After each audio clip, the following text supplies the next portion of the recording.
तारक मंत्राच्या अनुष्ठानाची सुरुवात आपण कोणत्याही वारापासून करू शकतो. गुरुवार अतिउत्तम राहील.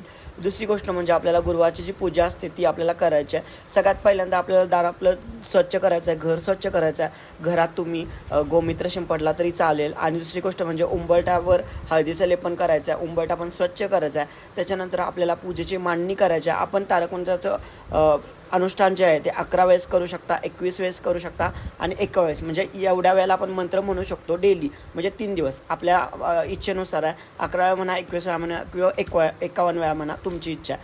ठीक आहे. त्याच्यानंतर काय करायचं, पूजा करायच्या, पूजा वगैरे मांडायच्या, रांगोळी वगैरे काढायची आणि त्याच्यानंतर आपल्याला दार वगैरे स्वच्छ करायचं आहे ते सांगितले. त्याच्यानंतर स्वामी महाराजांना अभिषेक वगैरे घालायचा, पूजा छान प्रकारे मांडायची आहे.